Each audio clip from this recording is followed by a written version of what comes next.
Hello guys, good morning. Welcome to GK GS study channel with Ankita. और आप देख रहे हैं आज पर्यावरण से संबंधित प्रश्नोत्तर को। और जो आपके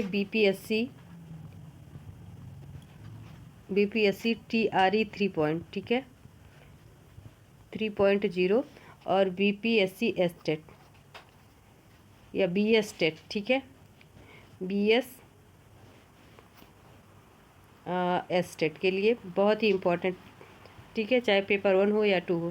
तो और ये क्वेश्चन सारे ऑल ओवर एग्ज़ाम में पूछे गए हैं, जो प्रीवियस ईयर एग्ज़ाम में, चाहे कहीं का भी एग्ज़ाम हो, किसी भी स्टेट का, तो सभी स्टेट में पूछे गए हैं। चाहे मैंने बताया आपको, चाहे यूपीएससी हो, पीसीएस हो, बीपीएससी हो और उत्तराखंड हो, कहीं का भी कोई एग्ज़ाम हुआ हो जहाँ पे पर्यावरण से प्रश्न बने हुए हैं। और सबसे इम्पॉर्टेंट बात है कि ये एकदम सिलेबस के अकॉर्डिंग है, आपके टॉपिक वाइज है, ठीक है, एक एक टॉपिक से प्रश्न उठाए गए हैं। तो सभी साथियों से अनुरोध है, क्लास को शेयर करें, लाइक करें और पहली बार है तो चैनल को सब्सक्राइब करें। पिछली वीडियो नहीं देखे हैं तो देख लीजिएगा, डिस्क्रिप्शन में लिंक मिल जाएगा। और क्लास को निरंतर पाने के लिए आप टेलीग्राम चैनल को ज्वाइन करें, नोटिफिकेशन को ऑन रखें। चलिए देखिए पहला क्वेश्चन, पर्यावरण से क्या अभिप्राय है? तो भूमि, जल, वायु, पौधों एवं पशुओं की प्राकृतिक दुनिया जो इनके चारों ओर अस्तित्व में है, उन संपूर्ण दिशाओं का योग जो व्यक्ति को एक समय बिंदु पर घेरे हुए होती है, भौतिक, जैविकीय या सांस्कृतिक तत्वों की अंतःक्रियात्मक व्यवस्था जो अंतः संबंधित है, या उपर्युक्त सभी। तो ऑप्शन डी आपका राइट होगा। आप जानते हैं परिधन आवरण से मिलकर आपका पर्यावरण बना हुआ है। तो आवरण का मतलब जो चारों ओर से हमें ढके हुए है, ठीक है, जैसे भूमि, जल, वायु, पौधे, पशुओं, प्राकृतिक दुनिया, ठीक है, और संपूर्ण दशाओं का योग व्यक्ति को एक समय बिंदु पर जो घेरे हुए है, भौतिक, जैविक, सांस्कृतिक अंतःक्रियाएं जो होती हैं, ये सारी चीज़ें पर्यावरण के अंतर्गत आती हैं। तो option D is right answer. Next देखेंगे। चलिए अगला प्रश्न देखने से पहले आप समझ लीजिए फ्रेंड, भौतिक और अजैविक चीज़ें क्या होती हैं, ठीक है, क्योंकि बहुत इम्पोर्टेंट है, ये बेसिक सी चीज़ें हैं जानना, भौतिक या फिर अजैविक। एक सेकंड, चलिए इधर देखिए, भौतिक या फिर अजैविक चीज़ें एक ही बात है, भौतिक अजैविक एक ही बात है। और इसके अंतर्गत क्या आता है, जैसे आपका स्थल, वायु, जल आदि, ये सारी चीज़ें भौतिक अजैविक होती हैं, ठीक है। और जैविक में क्या आता है फ्रेंड? जैविक में पादप, जीव जंतु, ठीक है, जीव या फिर सूक्ष्म जीव, तो ये सारी चीज़ें जैविक में आती हैं, ठीक है। आप आगे और एक क्वेश्चन बनता है फ्रेंड कि पर्यावरण संरक्षण अधिनियम कब लागू किया गया था? तो 1986 में लागू किया गया था। ये भी मोस्ट इम्पॉर्टेंट है। तो जो बेसिक सी बातें हैं जो हमें याद थी वो हमने बता दी। आगे चलते हैं, अगले क्वेश्चन को देखेंगे, ठीक है। पर्यावरण किससे बनता है? तो जीवीय घटकों से, भू आकृतिक घटकों से, अजैव घटकों से, या फिर उपर्युक्त सभी। और ये आप देख सकते हैं बीपीएससी प्री एग्जाम में बना हुआ प्रश्न है।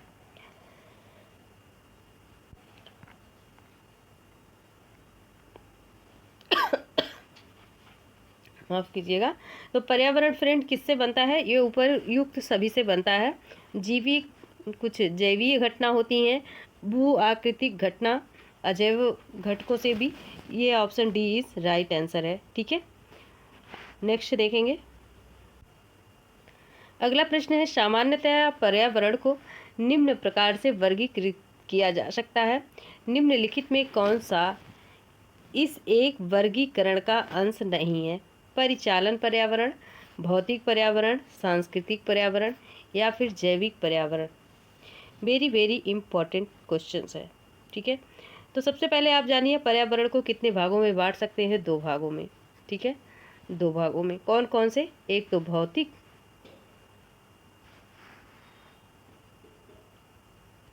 ठीक है, 2 भागों में बांट सकते हैं। पहला है भौतिक और दूसरा क्या है? जैविक। ठीक है, पहला है भौतिक और दूसरा क्या है फ्रेंड? जैविक। तो भौतिक का मतलब क्या होता है? भौतिक का मतलब फिजिकल इन्वायरमेंट। ठीक है, और जैविक का मतलब होता है फ्रेंड बायोलॉजिकल इन्वायरमेंट। तो आई होप आप समझ गए होंगे। ठीक है, तो कौन सा ऑप्शन इसमें करेक्ट होगा? Option A is right answer. इसमें पूछा क्या गया है कि पर्यावरण का अंश नहीं है। तो आपने देखा भौतिक तो है, जैविक भी है, सांस्कृतिक चीज़ें भी होती हैं हमारे पर्यावरण में, लेकिन परिचालन पर्यावरण का अंश नहीं है। ठीक है, तो option A is right answer. Next देखेंगे।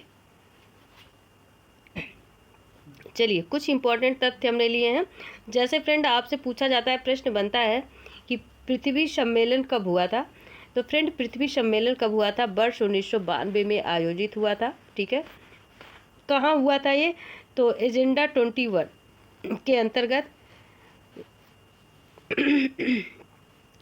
एजेंडा 21 के अंतर्गत रियो घोषणा में इसके प्रति पूर्ण समर्थन व्यक्त किया गया था। और इसके साथ ही वर्ष 2002 में जोहान्सबर्ग में आयोजित किया गया था। मुद्दा इसका था सतत विकास। 2 याद रखेंगे आप। ठीक है, तो पहली बार रियो डी जेनेरियो में हुआ था फ्रेंड। किसके तहत हुआ था? तो ये एजेंडा 21 कब हुआ था? 1992 में हुआ था। उसके बाद कब हुआ? तो 2000 माफ़ कीजिएगा, एक्चुअली बहुत तेज़ हमें कोल्ड हुआ है तो बोलने में दिक्कत है, थोड़ा सा आपको असावधानी फेस करनी पड़ेगी। तो देखिए, दूसरी बार जब हुआ था तो ये 2002 में हुआ था। कहाँ पर? जोहान्सबर्ग में। ठीक है, मुद्दा क्या था इसका? सतत विकास था। आगे देखेंगे अगला क्वेश्चन। अब अभी जो मैंने बताया इसी पर आधारित एक प्रश्न है। ठीक है, ये असर्शन रीजन का क्वेश्चन है फ्रेंड। तो बताना है इसमें कारण और कथन। तो कारण है सतत विकास मानव समाज के कल्याण हेतु महत्वपूर्ण है। कारण है सतत विकास के अभिप्राय ऐसे विकास से है जो भावी पीढ़ियों की ज़रूरतें पूरी करने की योग्यता को प्रभावित किए बिना वर्तमान समय की आवश्यकता को पूरा करे। ठीक है, तो फ्रेंड कौन सा ऑप्शन इसमें राइट होगा? ए और आर दोनों सही है। आर ए की सही व्याख्या है। ए आर दोनों सही है, परंतु आर ए की सही व्याख्या नहीं है। ए सही परंतु आर गलत, ए गलत परंतु आर सही। तो कौन सा ऑप्शन इसमें राइट है फ्रेंड? तो पहला ही ऑप्शन राइट होगा, क्योंकि अभी आप देख के आ रहे हैं कि सतत विकास मानव समाज के कल्याण हेतु है। बिल्कुल, और इसका कारण है सतत विकास अभिप्राय से ऐसे विकास से है जो भावी पीढ़ियों की ज़रूरतें पूरी करने की योग्यता को प्रभावित किए बिना वर्तमान समय की आवश्यकता को पूरी करे। ठीक है, तो दोनों बातें सही है। और एक प्रश्न बनता है फ्रेंड आपसे, एक प्रश्न बनता है कि वर्ल्ड कमीशन ऑन इन्वायरमेंट, ठीक है, वर्ल्ड कमीशन ऑन इन्वायरमेंट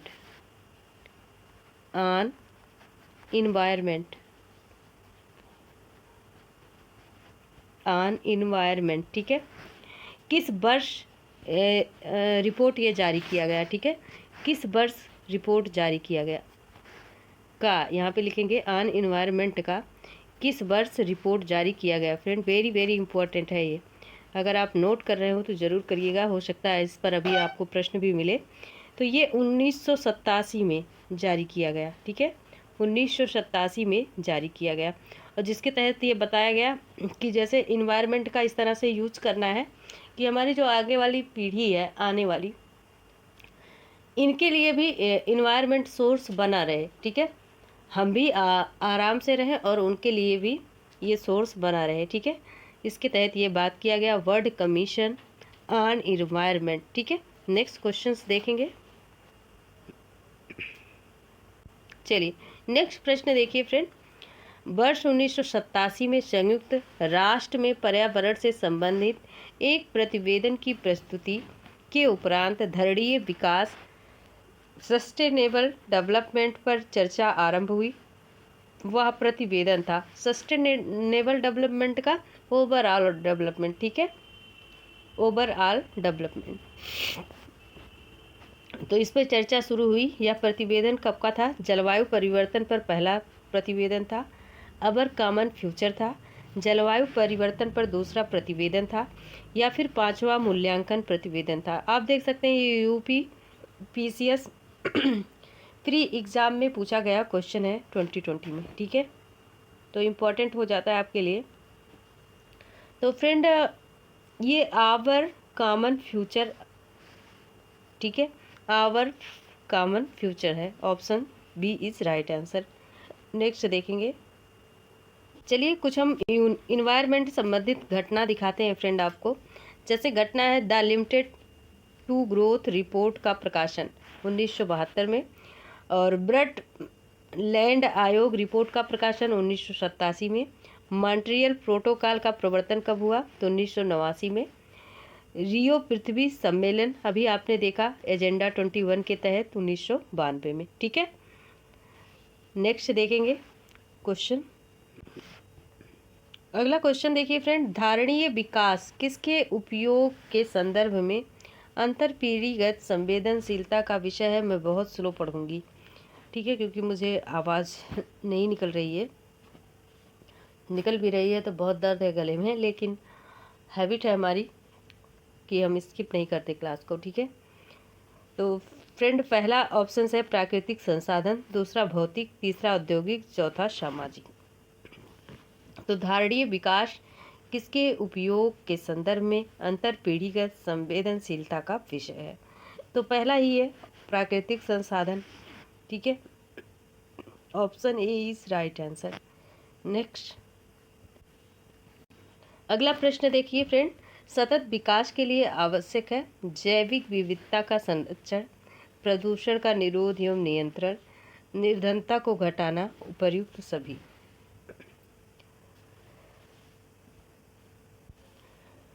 तो साथियों जैविक विविधता संरक्षण बिल्कुल ज़रूरी है, अगर बचा के रखेंगे तभी हम आने वाली पीढ़ी को कुछ दे पाएंगे, है ना। और प्रदूषण निरोध एवं नियंत्रण, ठीक है, तो भाई निरोध और नियंत्रण दोनों ज़रूरी है, ये भी बात सही है। निर्धनता को घटाना ये तो सभी के लिए आवश्यक है, तो ऑप्शन डी आपका राइट आंसर हो जाएगा, ठीक है, option D is correct answer. अगला प्रश्न है फ्रेंड, निम्नलिखित में कौन सा सतत विकास का लक्ष्य वर्ष 2030 तक प्राप्त करने का लक्ष्य रखा गया है। इम्पॉर्टेंट क्वेश्चन है फ्रेंड, ठीक है। तो लैंगिक समानता, अंतरिक्ष अनुसंधान, शून्य भूख, या फिर अच्छा स्वास्थ्य एवं भलाई, ठीक है। इम्पॉर्टेंट क्वेश्चन है, ये करंट का भी क्वेश्चन है, 2023 में आया हुआ क्वेश्चन है यूपी पीसीएस प्री एग्जाम में। तो फ्रेंड अंतरिक्ष अनुसंधान, ठीक है, अंतरिक्ष अनुसंधान का मतलब SDG 5 लैंगिक समानता, ठीक है, ये 5 लैंगिक समानता है। और SDG2, ठीक है, SD, इसको अच्छा आप लिख लीजिएगा, अगर लिख रहे हो तो प्लीज़ लिख लीजिएगा। SDG2 ये शून्य और भूख से रिलेटेड है। और SDG3 ये अच्छा स्वास्थ्य, SDG3 ये अच्छा स्वास्थ्य और भलाई से संबंधित है। प्रश्न क्या था आपका कि सतत विकास का लक्ष्य नहीं है, ठीक है, सतत विकास का लक्ष्य नहीं है, मतलब सस्टेनेबल डेवलपमेंट जो है इसका लक्ष्य नहीं है। तो फ्रेंड अंतरिक्ष अनुसंधान नहीं है, याद रखेंगे आप, यहाँ पे प्रश्न को बहुत ध्यान से पढ़ना है आपको। जबकि ये जो सस्टेनेबल डेवलपमेंट है फ्रेंड, ये इसमें लैंगिक समानता किसके अंतर्गत आता है, तो ये SDG 5 के अंतर्गत आता है। और हमने एक बार बताया, दोबारा इसलिए रिपीट कर रहे हैं क्योंकि ये इम्पॉर्टेंट है। और SDG2 ये किसके लिए है, ये शून्य और भूखमरी। और तीसरा है अच्छा स्वास्थ्य और भलाई। अगर लैंगिक समानता नहीं होगी तो भी आपका विकास रुक जाएगा, ठीक है। अगर आप लड़की और लड़के के चक्कर में पड़े रहेंगे, दोनों में समान चीज़ें नहीं लाएंगे, समानता नहीं लाएंगे, तो विकास रुक जाएगा। उसके बाद दूसरा क्या है, शून्य और भूखमरी से निपटारा करना है। तीसरा अच्छा स्वास्थ्य एवं भलाई। ठीक है, आई होप आप समझ गए होंगे। नेक्स्ट क्वेश्चन देखते हैं। अगला प्रश्न देखिए फ्रेंड, निम्नलिखित पर विचार कीजिए। अच्छा, ये जो 1 नंबर देख रहे हैं ना, 1 या 2 या 3 ऐसे क्वेश्चंस जो देख रहे हैं, तो ये क्वेश्चन कई जगह से कई टॉपिक से लिए गए हैं, इसलिए ठीक है, उस टॉपिक का ये क्वेश्चन पहला होगा। तो देखिए, निम्नलिखित पर विचार करना है। प्रकाश संश्लेषण, श्वसन, जैव पदार्थों का अपचय, ज्वालामुखी क्रियाएं। उपर्युक्त में से कौन सी क्रियाएं कार्बन चक्र में कार्बन डाइऑक्साइड को जोड़ती हैं? तो कार्बन चक्र में कार्बन डाइऑक्साइड को कौन जोड़ती हैं, ये बोला गया। तो फ्रेंड, एक केवल ए और 4, या फिर केवल 2 और 3, या फिर 2 3 4, या फिर 1 2 3 4। ठीक है, तो निम्नलिखित पर विचार करना है। और कहा क्या है, पृथ्वी के कार्बन चक्र में कार्बन डाइऑक्साइड जोड़ती है। तो किसको किसको जोड़ती है फ्रेंड? तो किसको जोड़ती है? ये श्वसन को जोड़ती है, जैव पदार्थों का अपचय भी करती है, और ज्वालामुखी क्रियाएं भी होती हैं, लेकिन प्रकाश संश्लेषण नहीं होता है। ठीक है, तो ऑप्शन सी आपका करेक्ट हो जाएगा, 2 3 4, 2 3 4। क्योंकि ये पृथ्वी के कार्बन चक्र में जो कार्बनिक पदार्थ का अपघटन होता है फ्रेंड, ये जीवधारियों की श्वसन प्रक्रिया और ज्वालामुखी के प्रक्रिया से होता है।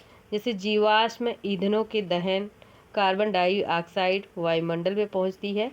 ठीक है, उसी तरह प्रकाश संश्लेषण की जो क्रिया होती है, ये कार्बोहाइड्रेट के निर्माण में वायुमंडलीय कार्बन डाइऑक्साइड ग्रहण करते हैं, ना कि विमोचित करते हैं, मतलब छोड़ते हैं। ठीक है, आगे देखेंगे अगले क्वेश्चन को। और अगला क्वेश्चन भी बहुत ही इम्पोर्टेंट है। अगला क्वेश्चन है, अधोलिखित में कौन सा पृथ्वी के कार्बन चक्र में कार्बन डाइऑक्साइड की मात्रा को नहीं बढ़ाता है? ठीक है, श्वसन, प्रकाश संश्लेषण, जैविक पदार्थों का क्षय, या फिर ज्वालामुखी प्रक्रिया। अच्छा, ये नाट कह के बहुत ही आसान कर दिया क्वेश्चन। ठीक है, क्योंकि अभी आपने देखा उसी क्वेश्चन को यहाँ पे घुमा के दे दिया गया। तो प्रकाश संश्लेषण। ठीक है, option B is right answer. और ये प्रश्न फ्रेंड कई बार बने हुए हैं। ठीक है, कई बार बने हुए हैं। सौर विकिरण से सबसे महत्वपूर्ण भूमिका है।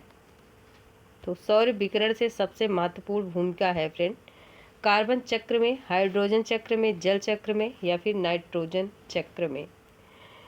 तो पृथ्वी के कार्बन चक्र में कार्बन डाइऑक्साइड की मात्रा, अच्छा ये हो चुका है, यह हम दूसरा क्वेश्चन देख रहे हैं ना। तो सौर विकिरण की बात हो रही है, माफ़ कीजिएगा। तो सौर विकिरण की सबसे महत्वपूर्ण भूमिका क्या है? ये हाइड्रोजन चक्र है। ठीक है, option B is right answer. Hydrogen चक्र में मतलब जल चक्र, हाइड्रोजन स्फीयर में जल की विभिन्नता गतिविधियों को दर्शाता है। ठीक है, और ये जो जल चक्र सौर विकिरण की सबसे महत्वपूर्ण भूमिका होती है, कहाँ पर होती है? ये तो जल चक्र में चालित करने के कार्य में होती है। ठीक है, तो इस कारण option B is right answer. चलिए अगला प्रश्न बताइए फ्रेंड, वर्षा की मात्रा निर्भर करती है हवा के दबाव पर, वायुमंडल में नमी, जल चक्र पर, या फिर तापक्रम पर? तो वर्षा की मात्रा किस पर निर्भर करती है? तो फ्रेंड, जब वायुमंडल में नमी वर्षा की मात्रा का निर्धारण करती है। ठीक है, और सभी प्रकार की वर्षा की मात्रा, बूंदाबांदी जैसे बर्फबारी इत्यादि, वायुमंडल में नमी की मात्रा में बढ़ोतरी बढ़ जाती है। ठीक है, तो ऑप्शन बी आपका राइट होगा। आपका क्वेश्चन होगा वायुमंडल में नमी। ठीक, नेक्स्ट क्वेश्चन देखेंगे। चलिए अगला क्वेश्चन देखिए फ्रेंड, कई प्रतिरोपित पौधे इसलिए नहीं बढ़ते क्योंकि नई मिट्टी में इष्ट खनिज पदार्थ नहीं रहते। अधिकांश मूल रोम नई मिट्टी को अधिक सख्ती से जकड़ लेते हैं। प्रतिरोपण के दौरान अधिकांश मूल रोम नष्ट हो जाते हैं, या प्रतिरोपण के दौरान पत्तियां क्षतिग्रस्त हो जाती हैं। तो option C is right answer है, क्योंकि प्रतिरोपण के दौरान अधिकांश मूल रोम जो है नष्ट हो जाते हैं। ठीक है, चलिए तो कुछ हम स्लाइड देखेंगे फ्रेंड। ठीक है, इम्पोर्टेंट है। प्रमुख गैसें हैं और उनका प्रतिशत है। तो सबसे ज़्यादा किस गैस की मात्रा होती है फ्रेंड? नाइट्रोजन की 78.08। ऑक्सीजन की 20.95, ये आपको कहीं मिलेगा 21। ठीक है, आर्गन की 0.93%, कार्बन डाई की आप देख सकते हैं 0.036, नियान की 0.002%, हीलियम की फ्रेंड 0.0005%, क्रिप्टॉन की 0.1%, हाइड्रोजन की 0.00005%, और जिनान की है फ्रेंड 0.0000009%। ठीक है, याद रखेंगे आप इसको। अगला प्रश्न बताइए फ्रेंड,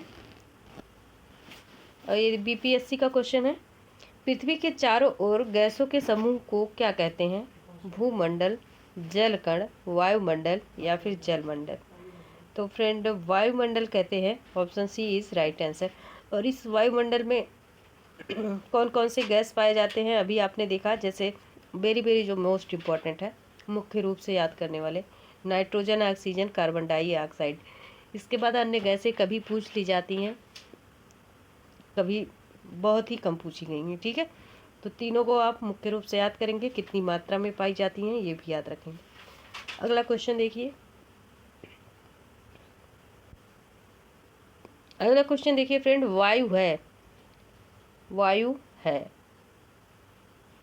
तो वायु एक यौगिक है, तत्व है, मिश्रण है या फिर विद्युत अपघट है? तो वायु क्या है फ्रेंड? वायु एक मिश्रण है। ठीक है, एक मिश्रण है। ऑप्शन सी आपका राइट आंसर। अच्छा, क्या क्या मिश्रण है? तो वायु में क्या है? वायु में विभिन्न गैसों का मिश्रण है। ठीक है, विभिन्न गैसों का मिश्रण है, और गैसों का यह मिश्रण क्या कहलाता है? गैसों का यह मिश्रण आपका वायुमंडल कहलाता है या फिर एटमॉस्फेयर कहलाता है। ठीक है, नेक्स्ट क्वेश्चन पर चलते हैं। अगला प्रश्न देखिए फ्रेंड, निम्नलिखित नोबेल गैसों में कौन सी वायु में नहीं पाई जाती हैं? हीलियम, आर्गन, रेडान या फिर नियान? तो आपने अभी अगर ध्यान से देखा होगा वो सारणी को, चार्ट को, तो आप अच्छे से याद कर लिए होंगे। हीलियम पाया जाता है, ऑर्गन भी पाया जाता है, नियान भी पाया जाता है, लेकिन क्या रेडॉन भी पाया जाता है? तो रेडॉन नहीं पाया जाता। रेडॉन है क्या? तो रेडॉन फ्रेंड ये रेडियो एक्टिव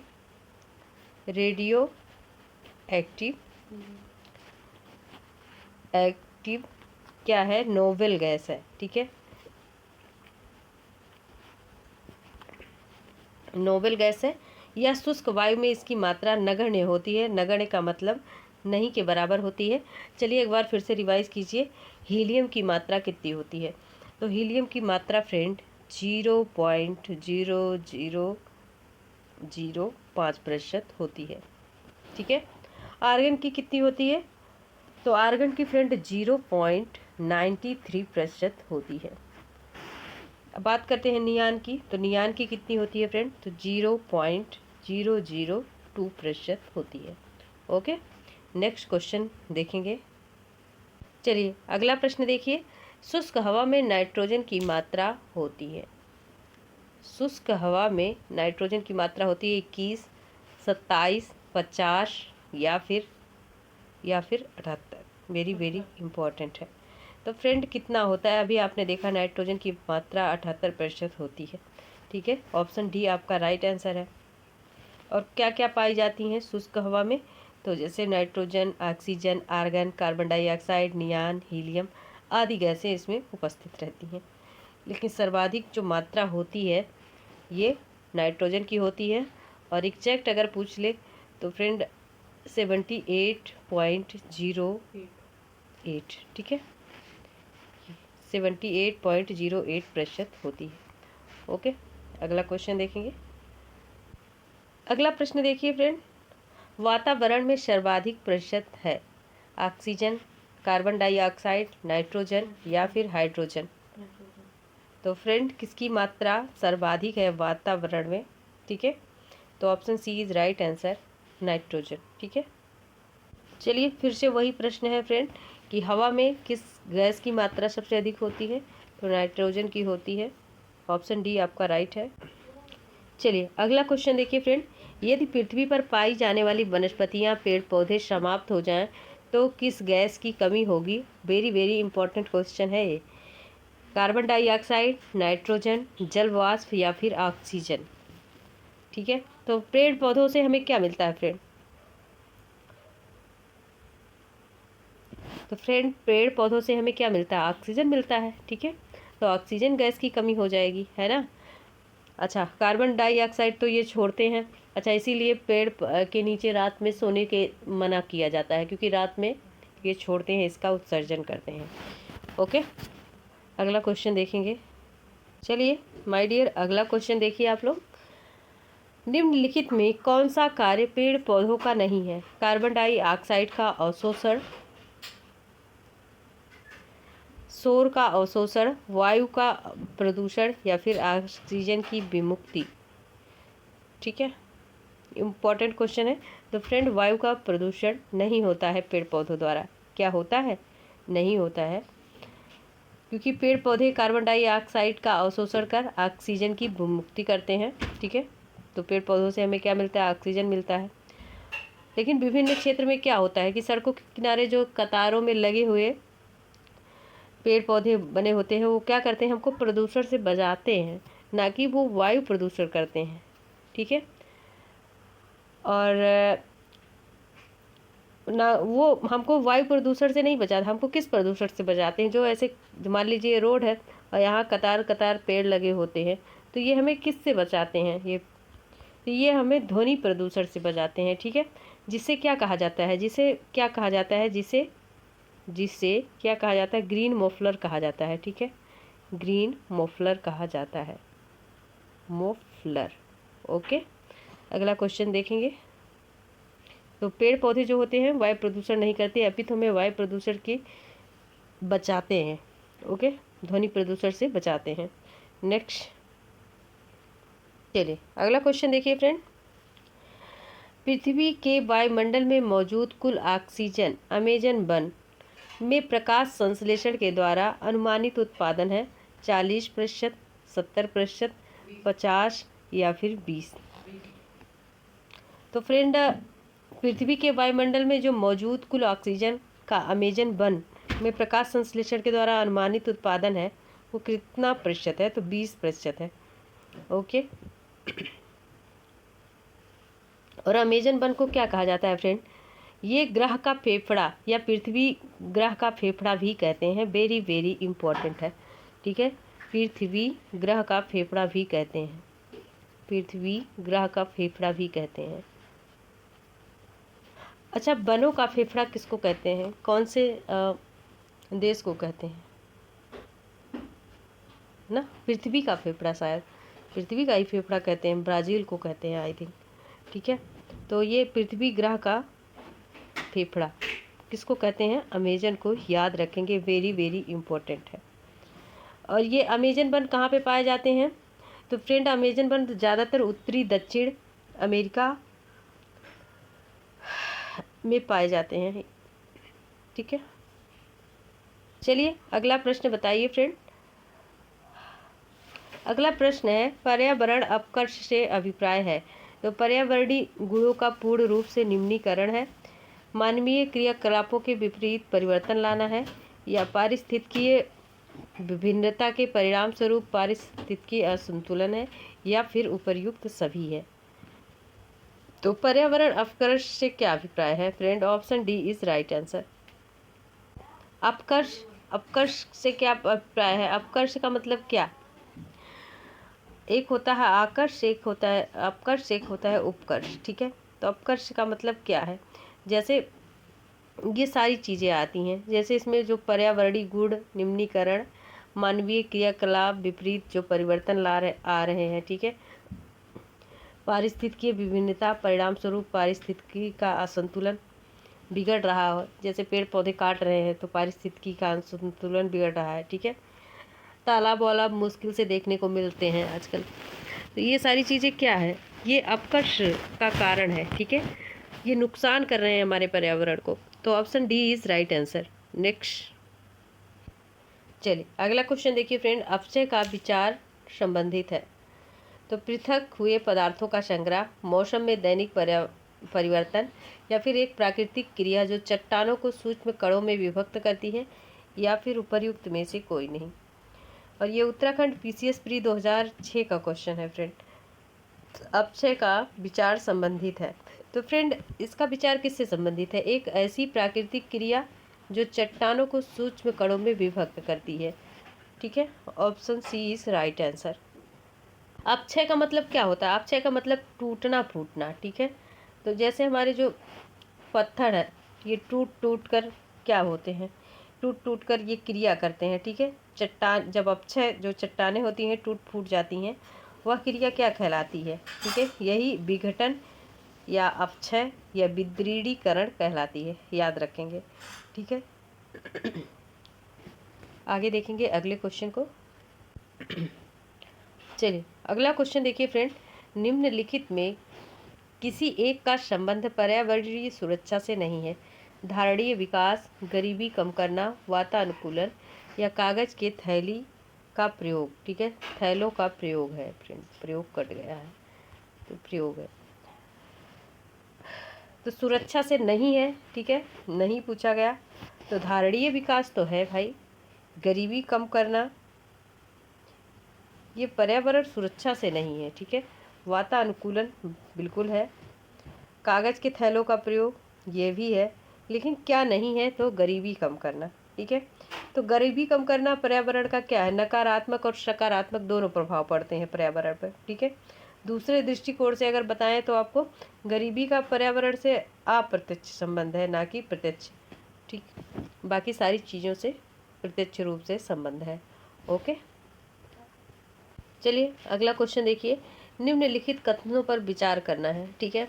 तो धारणीय विकास मतलब आपका SDG मतलब सस्टेनेबल डेवलपमेंट गोल्स आपके। पहली बार 1972 में वैश्विक विचार मंडल ने, जिसे क्लब ऑफ रोम कहा जाता है, प्रस्तावित किया था। ये तो आपका हो गया कथन। अब कारण क्या है कि धारणीय विकास का लक्ष्य 2030 तक प्राप्त किए जाने हैं। तो ये बात तो सही है, दूसरा ऑप्शन तो करेक्ट है आपका, ठीक है। लेकिन पहला नहीं सही है। पहला क्यों नहीं सही है, क्योंकि धारणीय विकास 2030 तक तो प्राप्त किया जाना है, संभावित है। क्योंकि जो धारणीय विकास है, ठीक है, ये 1972 नहीं, ये 1972 नहीं, ये कब 1972 अगर नहीं तो कब, तो ये 2012 में, ठीक है। 2012 में Rio+2 मतलब रियो पहला सम्मेलन कहाँ हुआ था, 1992 पृथ्वी सम्मेलन, ठीक है। इसके बाद रियो ये 20 सम्मेलन जब हुआ, प्रस्तावित किया गया, तब इसमें धारणीय विकास की अवधारणा को रखा गया। धारणीय विकास मतलब SDG, ठीक है, सस्टेनेबल डेवलपमेंट, ना कि ये आपका 1972 में। तो यहीं से ये प्रश्न आपका गलत हो जाता है, ठीक है।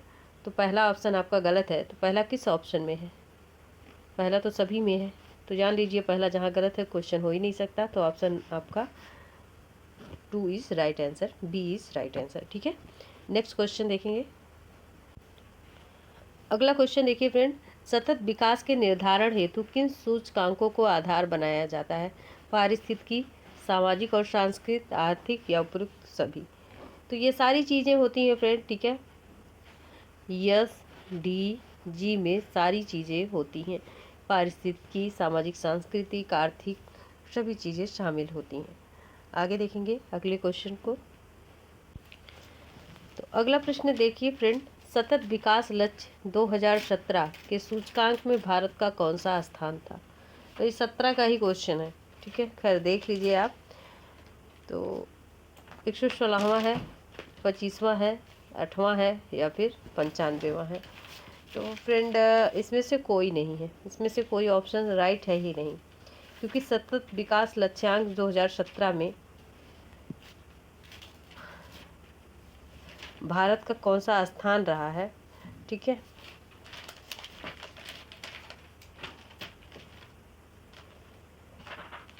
तो फ्रेंड 116वां सही होगा आपका। ठीक है, 116वां सही होगा, क्योंकि 17 की बात है, तो ऑप्शन ए आपका राइट होगा। लेकिन अगर प्रेजेंट की पूछे मतलब प्रेजेंट मतलब 2023 की पूछ ले, 2023 की पूछ ले या 24 की पूछ ले, तो आप क्या बताएंगे? 112वां स्थान है। ठीक है, 112वें स्थान पर भारत है। ठीक है, याद रखेंगे आप, 12वें स्थान पर भारत है। नेक्स्ट क्वेश्चन देखेंगे। वैसे इसका क्वेश्चन का आंसर 100 पहला ही है, लेकिन अगर प्रेजेंट में पूछ ले, अभी यहाँ 2017 की जगह 2023 या 24 दे दे, तो आप क्या लगाएंगे? 112वां लगाएंगे। ओके, चलिए अगला प्रश्न देखिए। अगला प्रश्न है, निम्नलिखित में कौन सा राज्य भारत के धारणीय विकास लक्ष्य सूचकांक 2019-20 के शीर्ष में 5 राज्यों की सूची में नहीं है?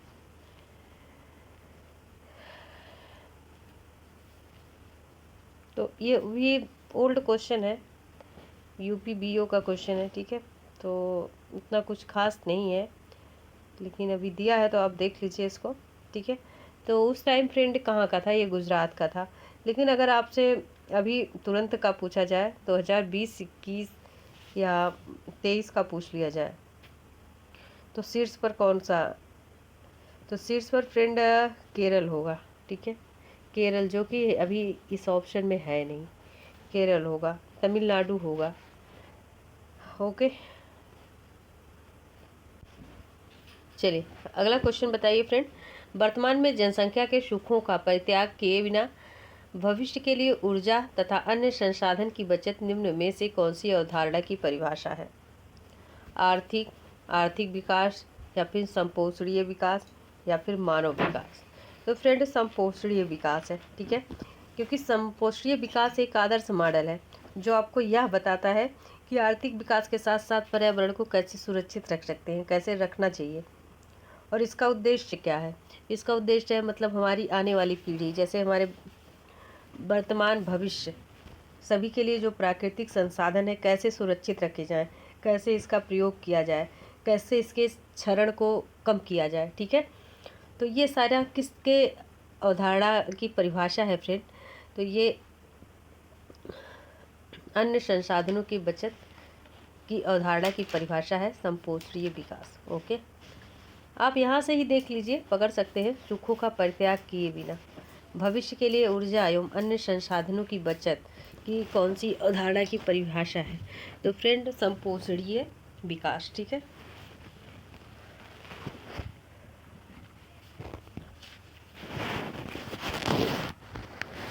आगे देखेंगे अगले क्वेश्चन को।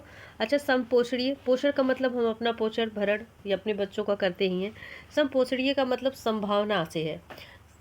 ठीक है, आने वाली पीढ़ी के लिए हम कैसे प्रयोग करें। ठीक है, प्राकृतिक संसाधनों का, कि आगे के लिए कोई दिक्कत ना हो, ऐसे आप पकड़ सकते हैं क्वेश्चन को।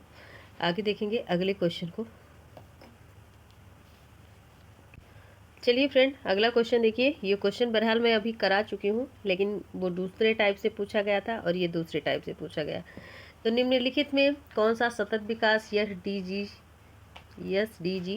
भारत में 2030 के लिए सभी के लिए पानी की उपलब्धता और इसके अस्थायी प्रबंधन को लक्षित करेगा? इम्पोर्टेंट क्वेश्चन है, यहाँ पानी की बात हुई है। ठीक है,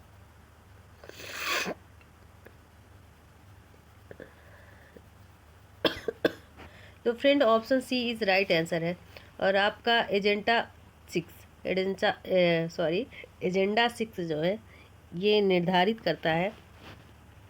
ठीक है, क्या निर्धारित करता है? पानी की उपलब्धता और इसके लिए अस्थायी प्रबंधन लक्षित करेगा। पानी की बात आए तो आप क्या लगाएंगे? एजेंडा 6। ओके, आगे चलते हैं अगले क्वेश्चन पर।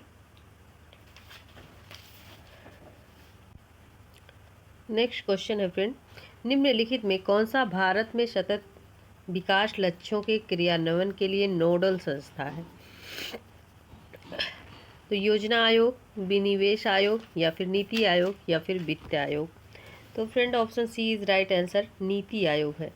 ठीक है, और ये भारत में सतत विकास के लक्ष्यों में 2030 तक समन्वय नोडल संस्था नीति आयोग है। ठीक है, नोडल संस्था क्या है? नीति आयोग है, ना से नोडल ना से नीति। अगला क्वेश्चन देखेंगे।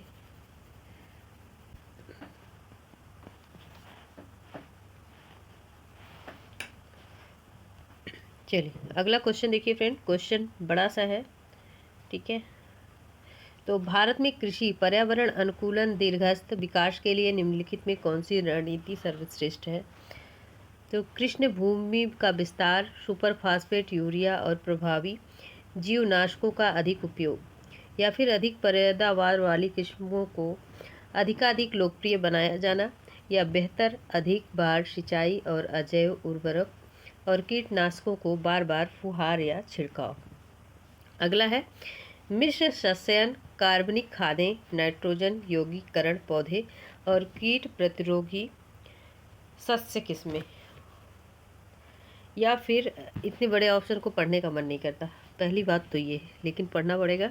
उन्नत कृषि उपकरण, यंत्र, कटी फसलों के दोनों ओर की क्षति न्यूनतम करने के सशक्त कीटनाशियों और एकधा सस्यन की रीतियाँ।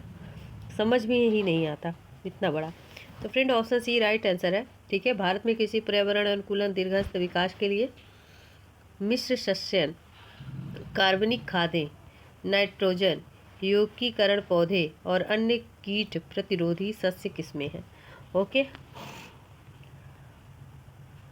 आगे चलते हैं अगले क्वेश्चन पर।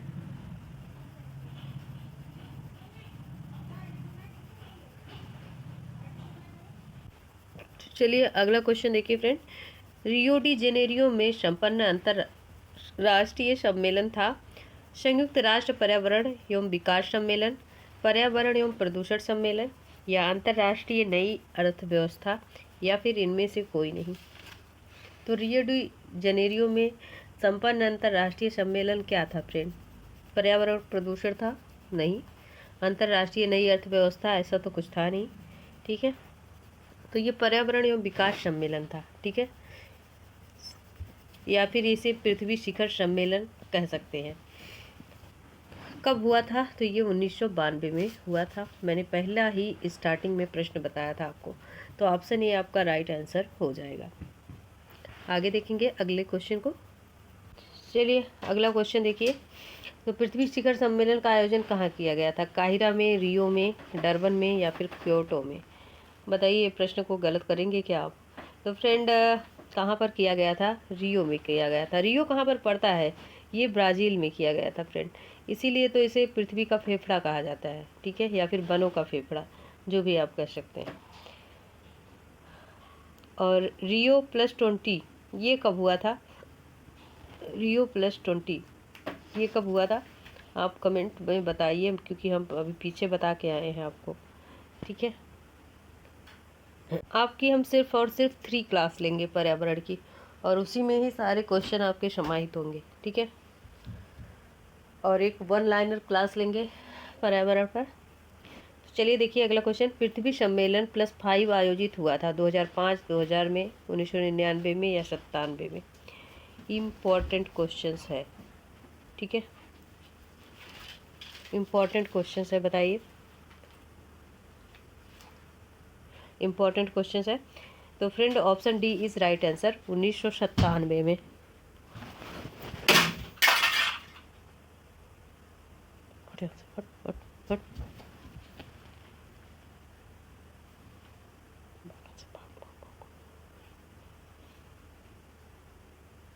तो option D is right answer. ठीक है, पृथ्वी सम्मेलन 5 कहाँ पर आयोजित हुआ था? तो ये option D is right answer है। चलिए फ्रेंड अगला प्रश्न देखिए, रियो 20 का घोषणा पत्र का शीर्षक क्या था? तो the future we want, the future we seek, the future we have, या फिर द फ्यूचर वी सी, या फिर इनमें से कोई नहीं। तो रियो 20 का घोषणा पत्र का शीर्षक friend the future we want था। Option A is right answer. और इसका मतलब क्या है, इसमें क्या क्या मसौदे हुए थे, जैसे द फ्यूचर वी वांट में मतलब भविष्य के लिए क्या चाहिए, तो क्या चाहिए, जैसे आपका जनसंख्या नियंत्रण चाहिए, गरीबी उन्मूलन, सतत विकास, सामाजिक समानता, इन सब पहलुओं पर ध्यान दिया गया था। ठीक है, नेक्स्ट देखेंगे। अगला क्वेश्चन देखिए, पहला पृथ्वी सम्मेलन कहाँ पर हुआ था? वॉशिंगटन में, या फिर जिनेवा में, रियो डी जेनेरियो में, या फिर ब्यूनस आयर्स में। ठीक है, ये आयर्स है, ब्यूनस आयर्स में। तो पहला पृथ्वी सम्मेलन फ्रेंड रियो डी जेनेरियो में हुआ था। ये कहाँ पर है? ब्राज़ील में।